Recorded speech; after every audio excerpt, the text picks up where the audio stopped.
Hi மக்களே, இன்னைக்கு உருளைக்கிழங்கு வறுவல் பண்ண போறோம். இந்த வறுவல் எல்லாத்துக்கும் நல்லா இருக்கும்.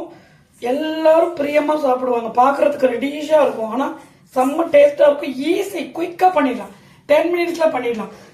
இப்போ என்ன எடுத்து வச்சிருக்கோம்? அவிச்சு வேக வச்சு தோல் உரிச்சு கட் பண்ண உருளைக்கிழங்கு, மிளகாத்தூள்,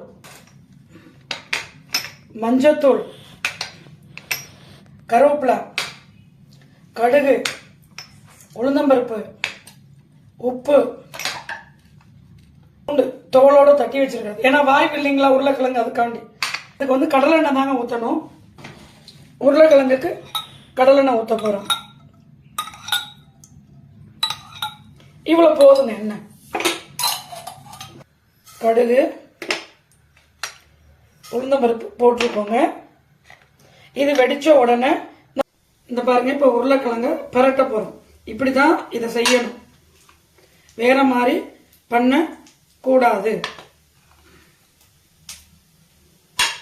தண்ணி ஊத்தி லைட்டா தண்ணி தெளிச்சு, ஊத்தில தண்ணி தெளிச்சு பரட்டணும்.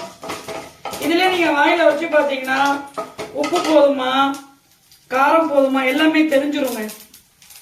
இது வந்து கொஞ்சம் காரம் உப்பு இருக்கணும். அப்பதான் எண்ணெயில போட்டு நம்ம எண்ணெயில போட்டு வதக்கும் போது செம்ம டேஸ்டா நல்லா இருக்குங்க. கடுகுந்தம்பருப்பு வெடிச்சிருச்சு. இப்போ என்ன பண்ண போறோம்? பூண்டு போட போறோம். வாயுங்கிறதுனால நம்ம என்ன பண்றோம்? பூண்டு போட்டு நல்லா வதக்கிக்கிறோம்.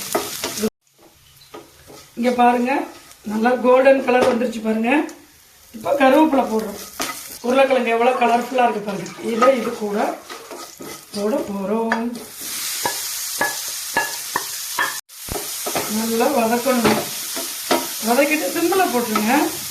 எண்ணெய் இந்த எண்ணெயே போதுங்க. சிம்மில் போட்டுருங்க. இந்த பாருங்க, உருளைக்கிழங்கு வறுவல் ரெடி ஆயிடுச்சு. எப்படி இருக்கு பாருங்க, கலர்ஃபுல்லா. நீங்க வேணும்னா மல்லித்தலை மேலே தூவிக்கலாம், ஸ்ப்ரெட் பண்ணிக்கலாம். ரொம்ப நல்லா இருக்கும், டேஸ்டா இருக்கும். சரிங்களா? இது எல்லா சாப்பாட்டுக்கும் நல்லா இருக்கும். குழந்தைங்க விரும்பி சாப்பிடுவாங்க. ஓகே, நீங்க என்ன பண்றீங்க? சாப்பிட்டு டேஸ்ட் பண்ணி பார்த்து எனக்கு கமெண்ட் பண்ணுங்க, லைக் பண்ணுங்க, ஷேர் பண்ணுங்க, சப்ஸ்கிரைப் பண்ணுங்க. உங்களுக்காக உங்களின் பரமேஸ்வரி, சிவகாசியிலிருந்து.